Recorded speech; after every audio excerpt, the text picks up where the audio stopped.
cell phone charger's back there if you need one. Oh, thank you. Thank you so much. You're a pro. Whoa.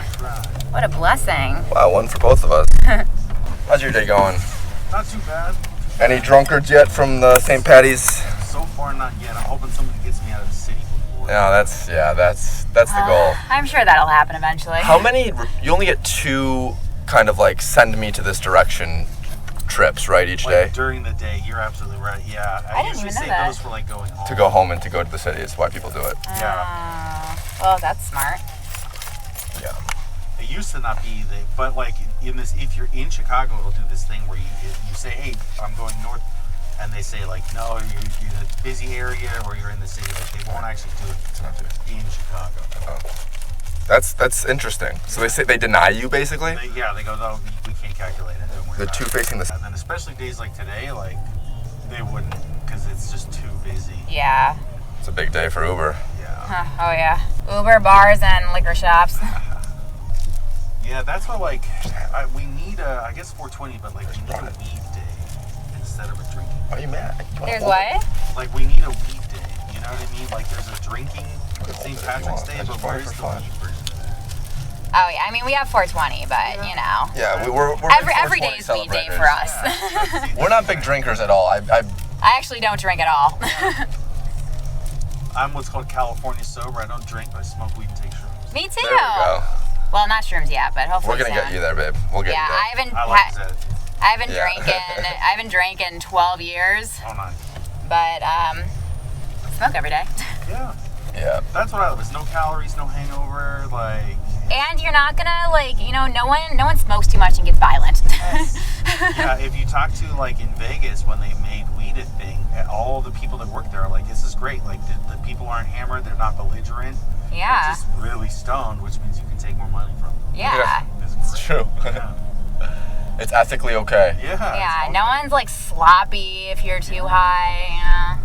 good. And it doesn't kill you. No one's ever died from doing too much weed or shit. I don't know. I came pretty close one time, but I had her take a dab once, and she when I first started, lost her abilities of thinking. I didn't understand time or space or where I was or what was happening or Love that feeling. who anyone was. Yeah. That's great. That's what you It was do, like, yeah. this one's a little too far. This is my blackout of weed. It also happened to be like the first month that she just started smoking weed again in years, so Oh, yeah. it was a little overwhelming. Yeah.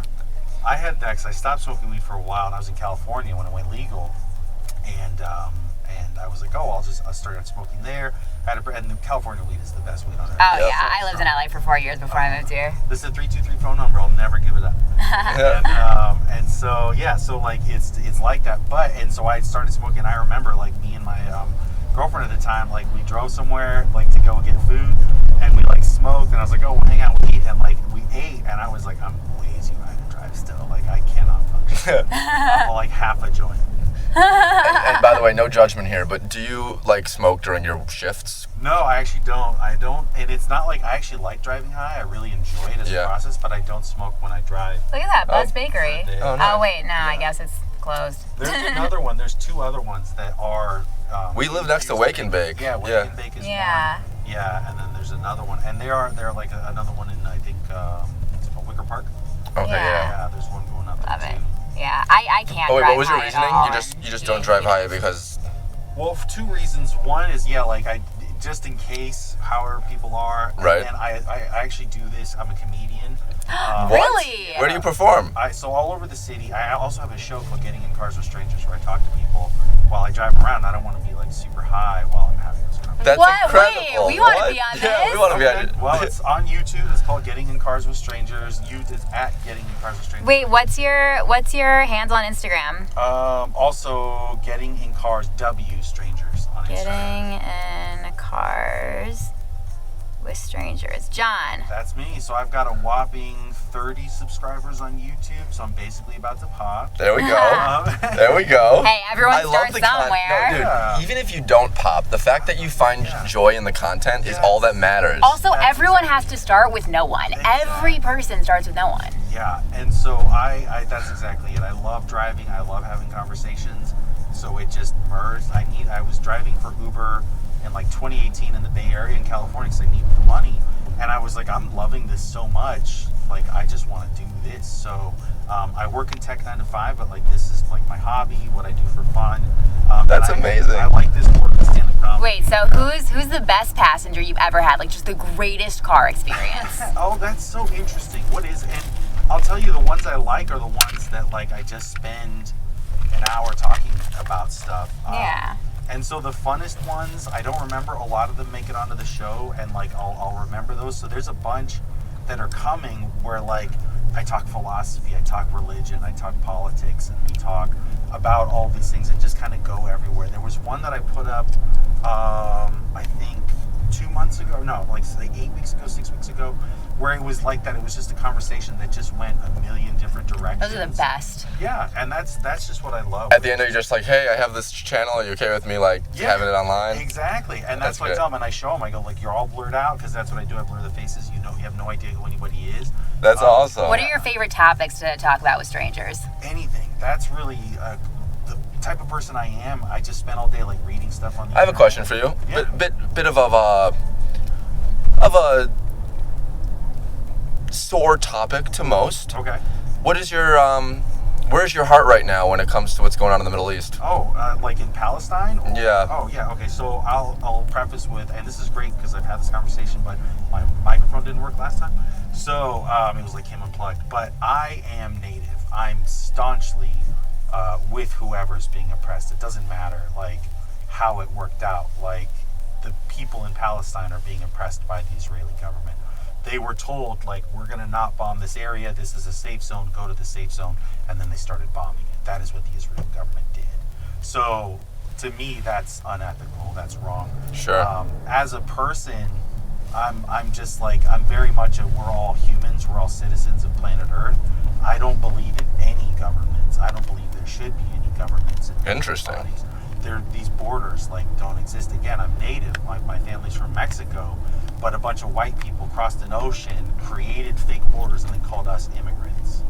We were here. We've been here 14,000 years. So I want to challenge your perspective. All right, go for it. So I'm actually Jewish, and We are.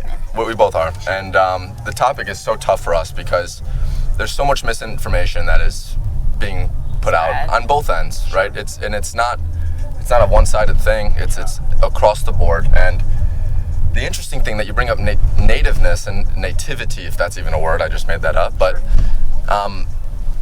Israel, in and of itself, the actual piece of land, the first inhabitants to call it a piece of land were the Hebrews. Yeah.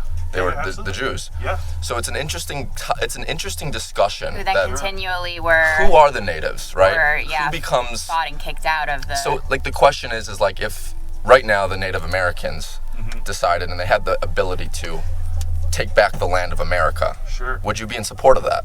Oh, well, yes and no. I would be. I know. I would very much support, and I love this conversation, the abolishment of the United States government as a government body as a whole. So then what would Native Americans would say, okay, this is now native land again, indigenous land again. What would that actually be? What would that turn into? Yeah, what would that look like? Yeah, because the people aren't going to then say, okay, cool, now we're going to start committing war all around, and protecting borders and protecting this constitution that was actually based off of native policy in the first place. Like, they're not doing that, right? So that wouldn't happen. It would fundamentally change all that, and I would be very for a lot of those things. But, one thing we have to, I guess, so and this is the thing I don't know, were the indigenous people of Israel kicked out? Yes. many times. So that's throughout history for thousands of years. The nation of Israel, that's what, the historical name for the Jews is the nation of Israel, have always inhabited Israel, and there were different points in time where other colonizers would come to Israel and kick them out. And then, the Arab world started spreading in the sense of, there's 28 Arab countries that are, under Islam. 4 billion Arabs. No. The Arab countries are under Islamic religious law. Oh, right. Okay. And so they kind of overwhelmingly took over the area, and for centuries now have been, trying to eliminate the Jewish people all over the world, but especially in Israel. Yeah. And, right now the difficult part is that after the Holocaust, when the world finally said, okay, we want to give the land back to the indigenous people of the land of Israel. It then became a discussion of are they indigenous? But it's an interesting thing, though, because I believe that Native Americans are indigenous to the U.S. Well, they are. It's correct. But some people would say, well, it's been so much time, at this point, it's not their land anymore. But no, it's their land. It is their land. It was originally their land. I don't see why that argument doesn't carry over to Israel. Sure. But also the big thing that's going on is, I've lived in Israel before. I have a lot of family there, and so I, hear a lot of the perspective coming from there, and it's really interesting because nobody there wants this war at all. They all hate it so much. But the difficult situation is what happened. An animal. Yeah, we hate Bibi. And what happened on October 7th, that's that's terrifying. I have a lot of friends who were at that festival. I know people who are missing and who died, and have seen, and heard about what happened firsthand and the absolute atrocity of that. And the difficult thing that Israel had to face is, do we allow Hamas to continue to be, this evil group to be ruling the Palestinian people and forcing them under Islamic law? As a Jew, before this war, if I stepped foot into Gaza, I would be lynched and murdered only because I'm Jewish. And, if I was gay and I stepped foot into Gaza, I would be arrested, tortured, and probably murdered just for being gay, which is absolutely terrifying. And so Israel is under this really difficult task of, they want the Palestinian people to have freedom, and under Hamas they can't have freedom, but they can't help them by eliminating Hamas without, doing these awful things. It's a lose-lose situation. We appreciate you. Oh, likewise. This was great. This was a great conversation. I think I hadn't known about a lot of that, the religious aspect in the Gaza Strip, and how the Hamas had that religious tinge to them. Oh yeah, they're under strict Islamic jihadist law. Okay, and that's unfortunate.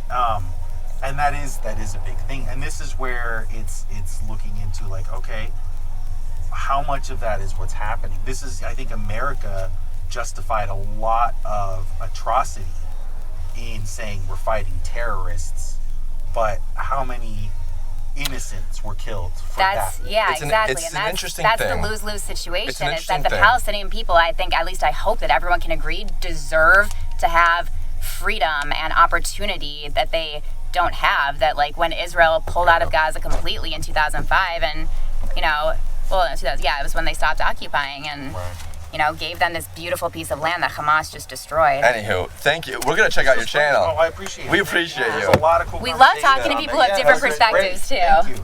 All right, keep being awesome. Thank you. Drive safe.